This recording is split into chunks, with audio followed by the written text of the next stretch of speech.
అదే RTV app వార్తల్ని క్షణాల్లో చదివే అవకాశం ఉంటుంది. ఒక న్యూస్ పేపర్, ఒక టెలివిజన్ ఛానల్ మీ చేతుల్లో ఎప్పుడూ ఉంటాయి. స్టేట్ బ్యాంక్ ఆఫ్ ఇండియా ఈ బ్యాంక్ పేరు చెప్తే సాధారణ మధ్యతరగతి కుటుంబీకులు కూడాను తమ దాచుకున్నటువంటి డబ్బులు కావచ్చు, లాకర్లో పెట్టినటువంటి ఆభరణాలు కావచ్చు, ఎట్టి పరిస్థితుల్లో భద్రతకి డెస్టినేషన్గా ఉంటుందని భావిస్తుంటారు. కాకపోతే అటువంటి ఒక జాతీయ బ్యాంక్లో పనిచేసినట్టు ఒక డిప్యూటీ మేనేజర్ను ఈరోజు ఆ బ్యాంకింగ్ వ్యవస్థ కోల్పోయింది.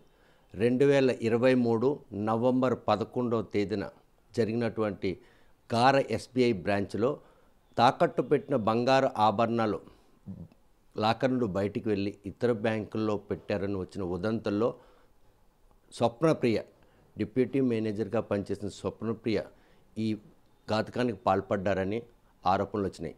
24వ తేదీన కక్షిదారులంతా కూడాను తమ బంగారు ఆభరణాలన్నీ కూడాను పోయాయని చెప్పి ఆందోళన చేపట్టిన నేపథ్యంలో బ్యాంకు ఉన్నతాధికారులు మాత్రం ఆ దిశగా దర్యాప్తు చేయకుండా ఈ విషయంపై సెలవులో ఉన్నటువంటి స్వప్నప్రియే ఈ 86 బ్యాగుల బంగారాన్ని ఇతర బ్యాంకుల్లో తాకట్టు పెట్టారని చెప్పి ఆ రోజుల్లో ఆమెపై ఆరోపణ చేయడం జరిగింది. అనంతరం దర్యాప్తులో మాత్రం ఏసవెంతు బంగారం కూడా పోకుండా లభ్యమైనా కూడా ఈరోజు స్వప్నప్రియ మాత్రం ఈ లోకంలో లేకుండా వెళ్ళిపోయింది. ఆమెపై వచ్చినటువంటి అప్పట్లో ఆరోపణలకు ఆమె ఆత్మహత్య చేసుకునే దిశగా బ్యాంకింగ్ వ్యవస్థతో పాటు పోలీసులు కూడాను ఈరోజు ఆమెపై కక్ష కట్టడమే ఈవేళ ఆ లోకంలో లేకుండా పోయిన పరిస్థితుంది. దీనిపై కన్న కూతురు ఉన్నత చదువులు చదువుకొని బ్యాంకింగ్లో అసిస్టెంట్ మేనేజర్ కొలువు సాధించినట్టు ఆ కూతురు ఈరోజు లేనిమంటారు ఆవేదన ఆ తల్లిని వెంటాడుతుంది. ఈ విషయంలో తన కూతుర్ని హత్య చేశారా, ఆమె ఆత్మహత్య చేసుకోవడానికి ప్రేరేపించిందా అన్న విషయంపై మనతో మాట్లాడిన తల్లి ఉంది. చూస్తే కనుక ఆ రోజు ఏం జరిగిందమ్మా, కూతురు ఎలా పెరిగింది, ఈరోజు బ్యాంకులో ఉద్యోగం వచ్చిందని తల్లిగా చాలా సంతోషించుంటాం. కానీ ఈరోజు చూస్తే కూతురు కళ్ళ ముందు లేకుండా పోయాను. ఏ ఆరోపణలు ఈరోజు ఆ కూతురు నేను దూరం చేసి? మీడియా వాళ్ళు, బ్యాంకు వాళ్ళు మాకు ఇంటికి ఇన్ఫర్మేషన్ ఇవ్వకుండా చేశారు. దానికి అది కారణమయ్యి మానసికంగా కుంగిపోయి ఆత్మహత్య చేసుకుంది. అంత ఉన్నత చదువుకున్నటువంటి స్వప్నప్రియ చిన్నప్పటి నుంచి చదువుపై ఆసక్తే లేకపోతే ఏం అవ్వాలని అనుకుంది, ఈరోజు బ్యాంకులో అంత స్థాయి ఉద్యోగం చేసుకుంది. ఏ ఆరోపణలు ఈరోజు ఆమెను అంతలా బాధించి? ఈ బ్యాంకులో తన మీద లేనిపోయిన ఆరోపణలు చేయడం వల్ల మీడియాకి యూట్యూబ్లో వెళ్ళడం వల్ల తను మానసికంగా కృంగిపోయింది. తనలో లేని ఇది లోపాన్ని ఎత్తి చూపిస్తుంది సమాజం. నేను మరి బ్రతకడం వేస్ట్ అనుకుంది. ఏ ఆరోపణలు ఆమెని ఎంతగా కొంగదీసే అంతగా ధైర్యంగా అంత ఉన్న చదువుకు అటువంటి కొలువు సాధించినటువంటి స్వప్నం? ఈ బంగారు ఆభరణాలు తనకు తెలియంది దానిపై వేశారు, ఒకే దానిపై నింద వేశారు. బ్యాంకులో ఇద్దరు ఉంటారు, ఇద్దరి దగ్గర తాళాలు ఉంటాయి. అలాంటప్పుడు ఒక స్వప్నప్రియ చేసిందని మీడియాకి ముందుగా ఇచ్చేసారు ఇన్ఫర్మేషన్. బ్యాంకు వాళ్ళు ఇందులో పాత్ర తీసుకొని బయటకు ఇచ్చారని నా ఆలోచన. బ్యాంకు ఉన్నతాధికారులు ఈ ఉదంతం బయటకు వచ్చినట్టు ఇదంతా కూడా ఉదంతులే తప్పగానే అందులో వాస్తవం లేదు అని చెప్పేసి కూడా ఉన్నతాధికారులు అప్పట్లో ప్రకటించారు.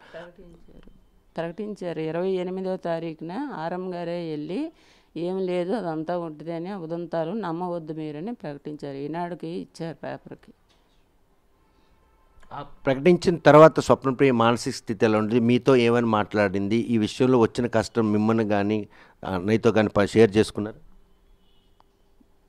నాతో ఏం షేర్ చేసుకోలేదండి. అది మానసికంగా అంతే అలాగుంటుంది. మేమైతే ఆలోచించలేదు అసలు జరుగుతుందని.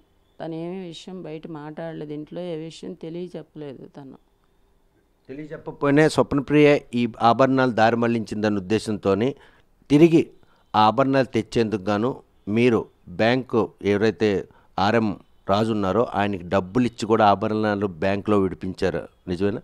నిజమేనండి, విడిపించాం. ఆర్ఎం గారికి అడిగాం, ఏమిటి అసలు మాకు ఏ విషయం తెలియదండి అంటే, ఏదో తర్వాత చూసుకుందాం, నాకు 6 మాసాల క్రితమే తెలుసు ఈ విషయం బ్యాంకులో ఇలా జరిగిందని, ముందు మీరు పెట్టి విడిపించండి తర్వాత చూసుకుందాము అని అతను మాట ఇచ్చారు. అది స్పీకర్ కూడా మేము ఫోన్ ఆన్ చేసి స్పీకర్లో మాట్లాడడం మా బాబు నేను విన్నాను. ఈ విషయంలో ఆ డబ్బులు ఇచ్చే క్రమంలో ఎవరు డబ్బులు పట్టుకొని వెళ్ళారు? బ్యాంక్ మేనేజర్, రీజనల్ మేనేజర్ ముందు ఇవి ఉదంతులని అన్న తర్వాత స్వప్నప్రియ మీద ఈ ఆరోపణలు ఇచ్చేయడానికి ఆమె పురుగుల మందు తాగడానికి ఎన్ని రోజులు గడువు పట్టి? 4 రోజులు పట్టిందండి. అతను చెప్పిన తర్వాత 4 డేస్ తర్వాత తను ఆత్మహత్య చేసుకుంది. అతను చెప్పారు కదా, పర్వాలేదు అనుకున్నాము. ఆర్ఎం గారు చెప్పారు, స్టేట్మెంట్ ఇచ్చారు ఈనాడు పేపర్కి అని మేము అనుకున్నాము. అనుకున్న తర్వాత మా ఆర్ఎం గారు కూడా మా అబ్బాయికి రమణమంటే వెళ్ళాడు. మా ఇంట్లో మరి తను తప్పించి మరి ఎవరు లేరు కాబట్టి పంపించాము. అప్పుడు ఆర్ఎం గారు కూడా ప్రక్కన ఉన్నారు. అది ఇక్కడ ఎక్కడో సీసీ ఫుటేజీల్లో కూడా ఉంటుంది. అది వెళ్ళి ఎంత డబ్బులు ఇచ్చారు, ఎన్ని ఆభరణాలు విడిపించి మళ్ళీ బ్యాంక్ రికవర్ చేశారు? 26 బ్యాగులు విడిపించామండి మేము. దానికి డబ్బులు ఎంత కట్టాల్సి వచ్చింది? 1 crore కట్టాము. అంటే ఏవైతే ఆభరణాలు లాకర్లో కానరాకుండా పోయినాయి అవి ఎవరు తీసినా కూడా ముందు అవి విడిపించి తెచ్చి లాకర్లో పెట్టండి, మీ అమ్మాయికి ఏదైనా కాదని భరోసా ఇచ్చిన ప్రయత్నంలో మీరు డబ్బులు బంధువుల దగ్గర తీసుకుని కట్టడం జరిగింది. అలాగే ఇచ్చామండి. మేము ఆర్ఎం గారికే ముందు అడిగాం, విషయం అసలు ఏమిటండి మాకు ఏటి తెలియదు కదా అంటే, ఏదో జరిగింది మేము తర్వాత చెప్తాను, మీరు విడిపించి పెట్టండి అని అతను చెప్పారు. ఈ విషయంలో స్వప్నప్రియ దుండగులను పెట్టి తోటి ఉద్యోగి నటుడు సురేష్పై దాడి చేయించారని పోలీసు స్టేషన్లో ఫిర్యాదు కూడా ఆయన ఇవ్వడం జరిగింది, సురేష్ అన్న వ్యక్తి. ఈ విషయంలో అటువంటి ఘాతకానికి మీ కూతురు ప్రయత్నించే అవకాశం ఉంది? అసలు లేదు, అదంతా అబద్ధాలండి. అలా కావాలని కల్పించారు. తన పైన నేరం మోపడానికి ఇవన్నీ ముందస్తుగా వేసుకున్నారు. వాళ్ళు ఒక ఆలోచన మీద ప్రక్రియ పెట్టే చేశారు. మాకు చేసిన వెనక రాజు అంటే రీజనల్ మేజర్ రాజు హస్తం 100% ఉందని నమ్ముతున్నారు? ఉంది, 100% ఉంది. ఎందుకంటే వాళ్ళందరినీ అతను సేవ్ చేసి ఒక స్వప్నం మీదే పెట్టిస్తారు ఇదంతా. కుమార్తెని ఈరోజు ఆత్మహత్యకు ప్రేరేపించడానికి కేవలం బ్యాంక్ ఉన్నతాధికారులు చేసిన తప్పిదమే అని ఒక తల్లిగా భావిస్తున్నారు? ఖచ్చితంగా అదండి, ఖచ్చితంగా తల్లిగా నేను భావిస్తున్నాను. నేనేంటి లోకం అంతా కూడా తెలుసుకోవాల్సిన విషయం అది. ఎందుకంటే కనిపిస్తుంది ఖచ్చితంగా, నేను చెప్పడం అంటూ కాదు, అది కావాలనే చేశారు. ఈ చేసిన క్రమంలో పోలీసుల దర్యాప్తు కూడా ఈరోజు బ్యాంక్ ఉన్నతాధికారులకే సహకరించినట్టు అనిపిస్తుంది కదా? బ్యాంకుకి సిబ్బందికే పోలీసులు కూడా సహకరించారు. ఏకపక్షంగా దాని మీద కట్టారు. ఏకపక్షంగా దానిపైనే నేరం అన్నది నిరూపణ చేస్తారు. పోలీసులు, బ్యాంకు సిబ్బంది, మీడియా వాళ్ళు అందరూ కూడా వాళ్ళు చెప్పిందే వేదం కింద చేసి పిల్లకి ఆత్మహత్య చేసుకున్నట్లు చేశారు. అంటే ఆమె ఆత్మహత్య చేసి ఈ లోకం విడిచిన తర్వాతే ఆభరణాలు పోయాయని చెప్పి గార్ పోలీస్ స్టేషన్లో ఎస్బీఐ అధికారులు కంప్లైంట్ ఇవ్వడం జరిగింది. ఆమె లోకంలో లేకపోబట్టే అది ఆసరాగా తీసుకున్నారు. వాళ్ళు ఆసరాగా అలాగే తీసుకున్నారు. ముందు రోజు వరకు ఏమీ లేదు, ఉదంతాలు నమ్మవద్దని చెప్పిన రాజుగారు, ఆర్ఎం గారు మరుసటి రోజుకేమొచ్చి అంతా అమ్మాయే చేసింది అని ఇచ్చాడు. పేపర్లకేటి అన్నిటికి కూడా అతనే చేశారు. అంటే ఆమె లోకంలో లేరన్నటువంటి విషయాలు మరి ఇంకెవరికి అవసరం లేదు. వైపు చూస్తే ఇందులో మీ అబ్బాయిని కూడాను నేరస్తుడిగా చిత్రీకరించడం వెనక ఈరోజు మీరు అబ్బాయికి నగదు తీసుకొని వెళ్ళిన క్రమంలోనే రాజుగారు ఈ విషయంలో కూడా ఆయన అరెస్ట్ చేశారు అనుకోవచ్చు? అంతేనండి. ఈ విషయంలోనే డబ్బులు అనే విషయం కూడా తనకు తెలియకుండా మేము కట్టలేదు. రాజుగారికి అడిగిన తర్వాత, ఆర్ఎం గారికి అడిగిన తర్వాతే ఏదో ఒకటి చూద్దాము, పర్వాలేదు, నాకు ముందుగంటే తెలుసు, నేను క్యాంపులో ఉన్నాను, నేను వస్తాను మీరు అన్నారు. అయినా అతను వచ్చే వరకు మేము వెయిట్ చేసి అతన్నే పట్టుకొని వెళ్ళడం జరిగింది. అతను ఉంటేనే కిరణ్ కూడా వెళ్ళాడు, మా అబ్బాయి కూడా వెళ్ళాడు. కానీ తనంతట తను వెళ్ళిపోలేదు బ్యాంకుకి. ఎక్కడ లోలాక్సీ ఫైనాన్స్ అన్న దేనికి కూడా తనంతట తను వెళ్ళలేదు. బ్యాంకు సిబ్బంది ఉంటేనే వెళ్ళాడు అంతే. పాప 18వ తేదీన సెలవు పెట్టారు, 19 ఆదివారం. సెలవులో ఉన్న నేపథ్యంలో బంగారు ఆభరణాలు లాకర్లో కానరాకుండా పోయిన విషయం రీజనల్ మేనేజర్ తెలిసి తర్వాత డబ్బులు పెట్టి అవి విడదీయాలని సెలవులో ఉన్నటువంటి స్వప్నప్రియని కనీసం బ్యాంక్ అధికారులు వచ్చి ఏం జరిగిందని విచారించే పరిస్థితి ఏమీ లేదండి, ఏమీ లేదు. 18 వరకు తన డ్యూటీలో ఉంది, 19 సండే పడ్డది, సోమవారం తన లీవ్లో ఉంది. కానీ 24 వరకును తనకు కానీ కుటుంబానికి కానీ బయటికి ఏ విషయం తెలియనివ్వలేదు. 24 మీడియా వల్ల మాకు తెలిసింది, అంతవరకు మాకు ఏ విషయం తెలియదు. ఆ తర్వాత ఈ ₹1 నగదిచ్చి ఆ 26 బ్యాగులు ఇడిపించే ప్రక్రియకి మీ అబ్బాయిని పంపించిన క్రమంలో ఆయన ముద్దాయిని చేశారు దీంట్లో? అంతేనండి. తర్వాత మేము విడిపించాము, ఆర్ఎం గారికి అడిగాము, విడిపించండి అన్నారు. విడిపించాము. విడిపించినందుకు స్వప్నప్రియ చనిపోయిన దాన్ని ముద్దాయిగా చేశారు. వీడికేమో వచ్చి ఒక నేరస్తుడిగా చేశారు. డబ్బులు కట్టినందువల్లనే వచ్చింది మాకు. ఈరోజు ఆ బ్యాంక్ లాకర్లో కనిపించకుండా పోయిన బంగారం తిరిగి లభించిన దాంట్లో ఏసవంతు బంగారం పోలేదు, కక్షిదారులకు నష్టం జరగలేదు. కానీ ఒక తల్లిగా ఒక తెలివైన ఒక ఉన్నత ఉద్యోగం కూతురును పోగొట్టుకున్నారు. ఈ విషయంలో ఎవరిని శపిస్తారు, ఎవరిని నిందిస్తారు? అందులో బాధ్యత అందరిది ఉందండి, బ్యాంకు వాళ్ళది, పోలీసులది, అందరిది ఉందండి. అందులోన ముందే బయట పెట్టి మీడియాకి ఇచ్చేసి యూట్యూబుల్లో పెట్టి దానికి మానసికంగా కృంగదీశారు. మేము ఎంత ధైర్యం ఇచ్చినా తన ధైర్యం కోల్పోయింది. తర్వాత కొట్టించేసింది అనేసి ఒకటి అలాంటివన్నీ లేనిపోయిన ఆరోపణలు చేశారు. చేయడం వల్ల మెయిన్ కొట్టించింది అన్న విషయం మీదే తను ఎక్కువగా తీసుకుంది మానసికంగా. ఎంతగా నా మీద పెట్టేస్తున్నారు, నాకు తెలియని విషయం నా మీద ఎంతగా తోస్తున్నారని తను ఏదో విషయం మాకు తెలియకన్నా ఈ పని చేసింది. సో కంటికి రెప్పలా కాపాడుకుంటూ ఉన్నత చదువులు చదివించుకొని ఉన్నతమైన ఉద్యోగం వచ్చినట్టు వరకు కంచి కాపలాగా ఉన్నటువంటి తల్లికి ఈరోజు ఆ కూతురు లేని లోంలో లేకుండా చేసిన వాళ్ళకి ఎలా శిక్షించాలి, మీకు ఏ న్యాయం కావాలి? నాకు న్యాయం కావాలండి. మేము ఒక నేరస్తులుగా ఉన్న వాళ్ళం కూడా ఇబ్బందిలో ఉన్నాం. అది మాకు ఏ విషయం తెలియనిది. మేము చేసిన తప్పు ఏంటంటే ఆర్ఎం గారు కట్టమన్నారు కాబట్టి మేము అప్పులు చేసి డబ్బు కట్టడం మేము చేసిన తప్పు. అదే మేము ఇవాళ నేరస్తులుగా ప్రపంచంలో నిలబడిపోయాం. అది మాకు మాకు దాన్ని మీరు న్యాయం చేయాలి. అంటే ఈ విషయంలో బ్యాంక్ ఉన్నతాధికారులకు కూడా ఈ విషయం మీరు చెప్పుంటారు, నేషనల్ కమిషన్ కూడా హ్యూమన్ రైట్స్ కమిషన్ కూడా చెప్పడం జరిగింది. ఇప్పుడు ముఖ్యమంత్రి చంద్రబాబు నాయుడు దృష్టి కూడా నిజమేనా? తీసుకెళ్ళాం. ఇంతవరకు బ్యాంకు వాళ్ళు ఎటువంటి స్పందన లేదు. ఈ రోజుకి ఒక దహన సంస్కారం ఖర్చులు కాదు, ఒక ఏది కూడా మాకు ఇవ్వలేదు. నెక్స్ట్ ఏంటంటే ఆర్ఎం గారికి నేను కలవడానికి ఎంత కష్టంలో కూడా నేను వెళ్ళినా అతను నాకు గంట వెయిట్ చేయించాడు కానీ కలకన్నా వెనక్కి పంపించాడు. మరి ఇంతలా నిర్లక్ష్యం చేస్తున్నారు, ఆ ఉన్నతాధికారులను శిక్షించాలి. మరోవైపు పోలీసుల వైఖరిని కూడా మిమ్మల్ని చాలా బాధించింది. ఎందుకంటే స్వప్నపి ఈ లోకంలో విడిచి వెళ్ళిపోయిన తర్వాతే ఆ వేసినటువంటి తప్పుదాన్ని మీ కుటుంబం పడింది. ఇటువంటి కష్టం పగస్తులు కూడా రాకూడదన్నటువంటి ఒక మదనపాటు మిమ్మల్ని మిగిల్చింది.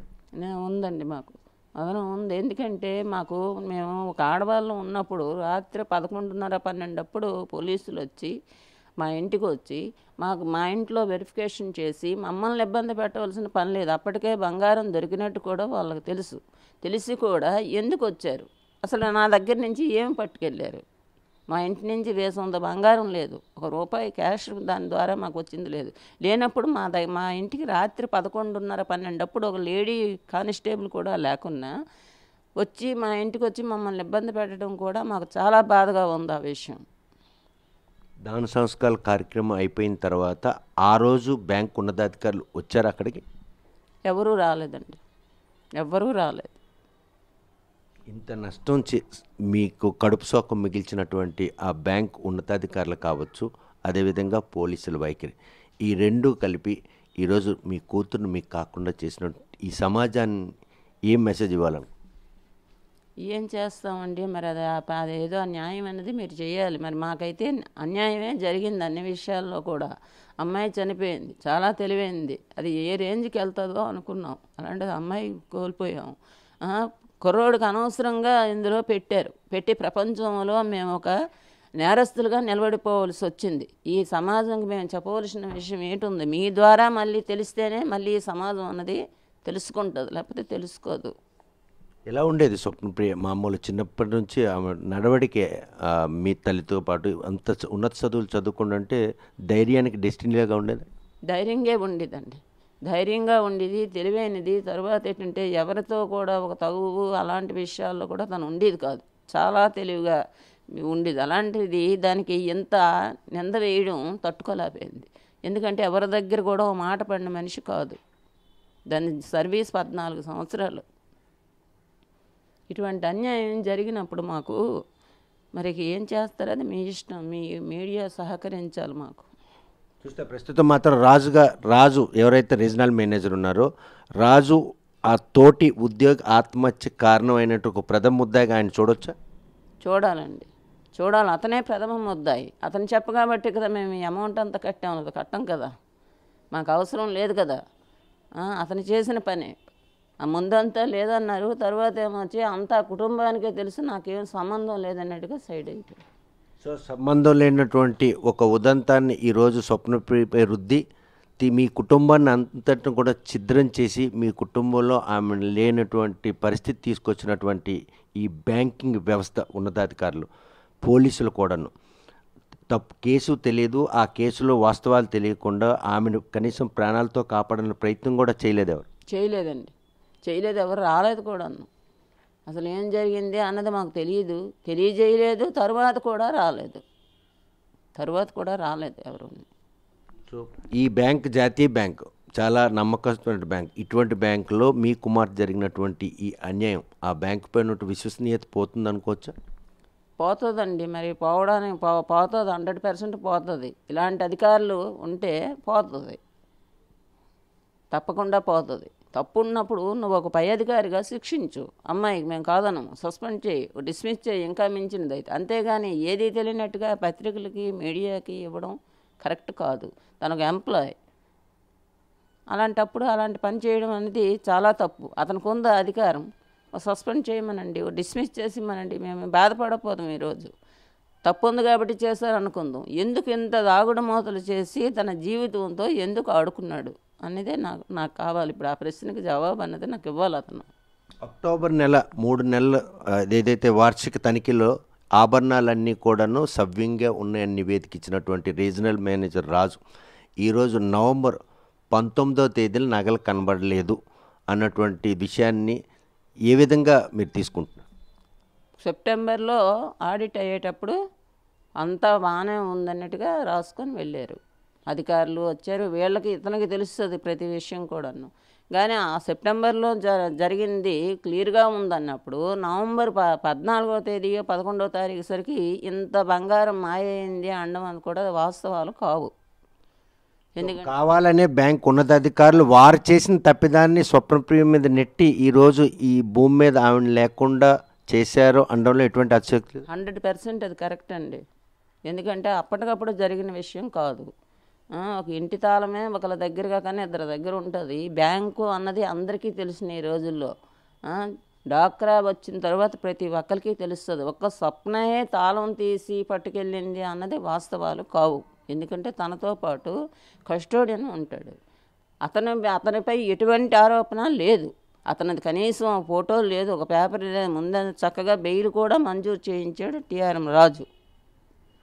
సో ఇంతలా కక్ష సాధించడానికి కారణం ఏమనుకుంటారు? స్వప్నప్రియ మీద కక్ష, లేకపోతే వారు చేసిన తప్పును కప్పిపుచ్చుకోవడానికి చేసిన ప్రయత్నం? చేసిన తప్పును కప్పిపుచ్చుకోవడానికి ఒంటరి మహిళ కాబట్టి తన మీద ఆరోపణ చేశారు. ఈ విషయంలో ఎప్పుడైనా మిమ్మల్ని కానీ అన్నయ్యని కానీ సంప్రదించారా? ఇంత ఆరోపణలు ఎదుర్కొంటున్నారు? ఇప్పుడు ఏ విషయం ఇంట్లో మాకు తెలియదండి. తన డ్యూటీకి వెళ్ళడం రావడం అంతవరకే మా బాధ్యతగా మేమేదో ఇంత భోజనం పెట్టడం, అంతేగాని ఎప్పుడు కూడా ఇంతవరకు మేము దానిపైన ఇటువంటి ఆరోపణలు కూడా లేవు. ఇప్పుడు కొత్తగా వీళ్ళగా కావాలని సృష్టించారు. ఈ విషయంలో ప్రస్తుతం కూతుర్ను కోల్పోయారు, కొడుకుపై నేరారోపణ ఉంది. సో ఒక చిన్న కుటుంబం, చింతలేని కుటుంబంగా ఉన్నటువంటి ఈ కుటుంబంలో ఇంత అనిశ్చితి తెచ్చిపెట్టినటువంటి ఆ ఉన్నతాధికారులు ఎలా శిక్షించారు? అది మీకే తెలియాలండి. మరి మేము ఏంటి చెప్తాం? ఎలా శిక్షించాలి అన్నది ప్రభుత్వమే చూసుకోవాలి. అది ఈరోజు నా కూతురు అయింది, రేపు నా కూతుర్లా బలవ్వకూడదు మరి కొందరు. ఈరోజు ఒక తగిన ఉద్యోగంలో ఉండి మానసికంగా కుంగిపోయి చనిపోయినందుకు మరొక ఆడపిల్లలు ఇలా జరగకూడదు. ఆడపిల్ల ఉద్యోగం చేయడమేమో తప్పేమో అని అనిపిస్తుంది నాకు. ముఖ్యమంత్రి దృష్టి చంద్రబాబు నాయుడు దృష్టి తీసుకెళ్లారు. వారు మీకు ఏమైనా భరోసా ఇచ్చారా ఈ విషయంలో జరిగినట్టు? ఇచ్చారండి, ఇచ్చారు, భరోసా ఇచ్చారు. న్యాయమే కాపాడుతుందండి ఎప్పుడేనండి. మేము అన్యాయంగా వెళ్ళడం లేదు, న్యాయంగా మేము వెళ్తున్నాం. మా న్యాయమే మాకు కాపాడుతుందని నాకు మా ధైర్యం ఉంది. చనిపోయిన అమ్మాయి ఎలాగా రాదు. ఉన్న వాళ్ళ జీవితాలతోని ఎందుకు ఇలాగ ఆట ఆడుకున్నారు? బ్యాంకు సిబ్బంది కేవలం ఒక కక్ష మీదే చేశారు ఈ పని. చూస్తే కనుక గత ఏడాది చూడలేక చేశారు, ఎదుగుదల చూడలేక చేశారు, ఎదుగుదల చూడలేక చేశారు.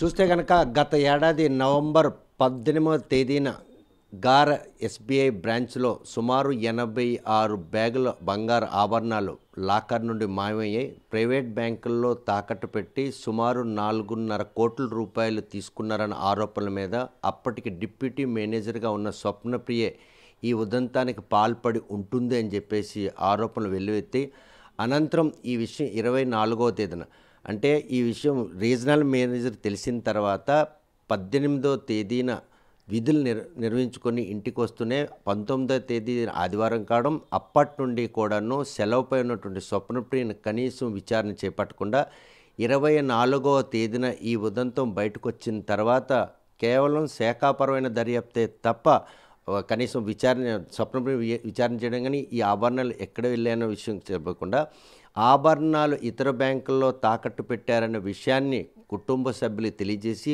కుటుంబ సభ్యుల ద్వారా ముందు తాకట్లో ఉన్న బంగారాన్ని తెచ్చి బ్యాంక్ లాకర్లో పెట్టాలని సూచించడంతో స్వప్నప్రియతో పాటు సోదరుడు అదేవిధంగా తల్లి కూడాను బంధువుల దగ్గర నుండి అప్పు చేసి ₹1 కోటి రీజనల్ మేనేజర్ రాజుకి ఇచ్చి 26 బ్యాగులను తెచ్చి మళ్ళీ లాకర్లో పెట్టారు.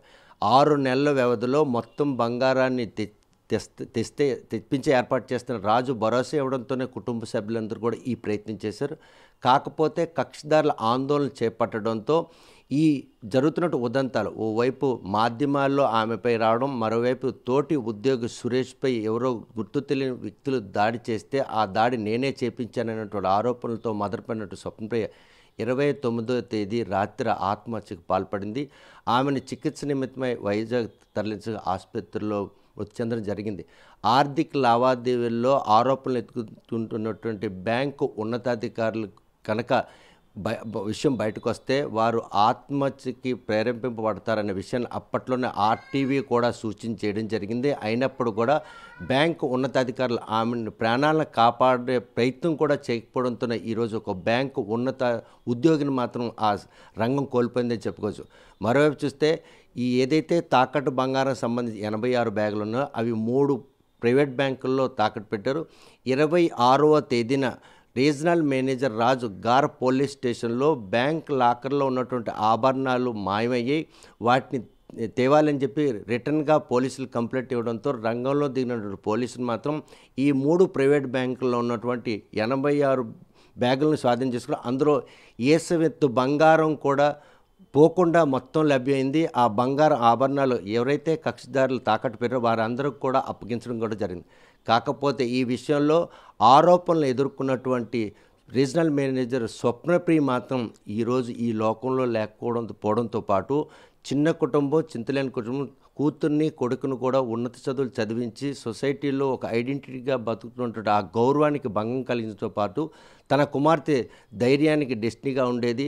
ఒక డిప్యూటీ మేనేజర్గా ఉద్యోగం చేస్తున్న ఇంకా చిన్న వయసులోనూ ఇంత ఘనతను ఆర్జించి ఇంకా ఎంత స్థాయికి వెళ్తుందన్నటువంటి ఆశపడిన ఆ తల్లి ఆశలు మాత్రం కేవలం బ్యాంకు ఉన్నతాధికారులే ఈరోజు చిదిమేశారు. తన కూతురు ఈ లోకంలో లేకపోయినా కూడా బ్యాంకు ఉన్నతాధికారుల తాలూకా దుశ్చర్యల కారణంగా ఇంకో కుటుంబంలో ఇటువంటి విషాచాయాలు అనుకోకుండా ఉండేందుకు చర్యలు చేపట్టి ఎవరైతే తన కూతుర్ని ఈ లోకంలో లేకుండా చేశారో అటు పోలీస్ వ్యవస్థ కానీ ఇక్కడ బ్యాంకు ఉన్నతాధికారులు మాత్రం కఠినంగా శిక్షించాలి. ఈ విషయంపై నేను రాష్ట్ర ముఖ్యమంత్రి చంద్రబాబు నాయుడు దృష్టి కూడా తీసుకెళ్లడం జరిగింది. ఇటువంటి పరిణామాలు మున్ముందు పునరావృతం కాకుండా ఉండాలి. తన కూతురికి జరిగినటువంటి ఈ అన్యాయంపై సమాజం అంతా కూడాను మరోసారి ఆలోచించాలి. లేని ఆరోపణలు చేయడంతోనే ఈరోజు ఆమె ఈ లోకం విడిచి వెళ్ళిపోయింది. ఉన్నతమైనటువంటి ఉద్యోగం చేసుకుంటూ ఇంటి గౌరవం పరువు ప్రతిష్టలను కాపాడుకొస్తున్న ఒక ఆడపిల్ల ఉద్యోగం చేయడమే పాపమా అని కూడా ఆ తల్లి ప్రశ్నిస్తుంది. ఈ విషయంలో బ్యాంకు ఉన్నతాధికారులు ఈ 86 బ్యాగుల బంగారాన్ని కూడా ఏడాదిన్నరగే ప్రైవేట్ బ్యాంకుల్లో తాకట్టు పెట్టి వారు మాత్రం రుణాలు తీసుకుంటున్నారు విషయాన్ని మాత్రం సుస్పష్టమైంది. ఎందుకంటే బ్యాంక్ లాకర్లో మాయమైనటువంటి ఈ 86 బ్యాగుల ఆభరణాలు మాత్రం ఏసువెత్తు బంగారం కూడా పోకుండా పూర్తి స్థాయిలో లభ్యమైంది. ఈ విషయంలో ఆరోపణలు ఎదుర్కొన్నట్టు స్వప్నప్రియను బ్యాంక్ ఉన్నతాధికారులు వేధింపులతో పాటు మాధ్యమాల్లో ఆమెపై వచ్చిన కథనాలకు మాత్రం ఆమె మదనపడి అన్నయ్యకి కానీ వదినతో కానీ తల్లికి కానీ సంప్రదించకుండా పురుగుల మందు తాగి అస్వస్థ గుర కావడం 24 గంటలు ఆమె చికిత్స పొందుతూ మృతి చెందారు. ఈరోజు ఈ ప్రస్తుతం స్వప్నప్రియ భౌతికంగా కుటుంబంలో లేకపోయినా ఈ కుటుంబానికి వచ్చిన కష్టాన్ని తీర్చేందుకు మాత్రం కుటుంబ సభ్యులు చేస్తున్న ప్రయత్నంలో ఆమె సహకరించాలి. బ్యాంక్ ఉన్నతాధికారులు చేసినటువంటి ఈ తప్పుడు ఆరోపణ ఈరోజు స్వప్నప్రియ హత్యకు కారణం అన్నమాట దాన్ని నమ్మబలుగుతున్నారు. పోలీసులు సమగ్రంగా దర్యాప్తు చేసిన ఇటువంటి జాతీయ బ్యాంకులో ఈరోజు తోటి సిబ్బంది పనితీరు కారణంగానే ఈరోజు ఆమె ప్రాణాలు పోగొట్టుకోవడానికి ప్రధాన కారణం చెప్తున్నారు. బ్యాంక్ అంటే ఒక జాతీయ bank, state bank of India అంటేనే ఒక నమ్మకానికి పెట్టింది పేరు. ప్రతి లావాదేవీ వెనక కూడాను 1,00,000 ప్రక్రియ ఉంటుంది. ఇంతలా ఉన్నా కూడాను ఆ లాకర్లోను ఆభరణాలు బయటికి తీసుకెళ్ళి తమ ఇష్టానుసారంగా వినియోగించుకున్న వారు కావాలనే ఈరోజు స్వప్నప్రియపై ఆరోపణ చేయడం, ఆ కుటుంబాన్ని ఛిద్రం చేయడం, ఆమెను ఈ లోకంలో లేకుండా చేసేందుకు వీరు చేసినటువంటి ఆ దుశ్చర్య ఈరోజు కూతురుని కోల్పోయాను. ఇంకో కుటుంబంలో ఇటువంటి సమస్యలు ఉత్పన్నం కాకుండా ఉండే విధంగా సంబంధితులు ఎవరైతే ఉన్నతాధికారులపై కఠినంగా శిక్షించాలని చెప్పి తల్లి కోరుతుంది. మరి ఈ విషయంలో చంద్రబాబు నాయుడు దృష్టికి ఈ విషయం వెళ్ళింది కాబట్టి పోలీసులు సమగ్ర దర్యాప్తు జరిపి అసలు దొంగలు ఎవరనే విషయాన్ని మాత్రం సమాజం ముందు పెట్టాలి. అప్పుడే తన కూతురు ఆత్మ శాంతిస్తుందని చెప్పి తల్లి సంతృప్తి వ్యక్తం చేస్తున్నారు. వీడియో జర్నలిస్ట్ రామకృష్ణతో సత్యం, RTV శ్రీకాకుళం. మరిన్ని వీడియోస్ కోసం ఛానల్ ని సబ్స్క్రైబ్ చేయండి. లేటెస్ట్ అప్డేట్స్ కోసం వాట్సాప్ ఛానల్ ని ఫాలో చేయండి. అండ్ లింక్ డిస్క్రిప్షన్ లో ఉంది.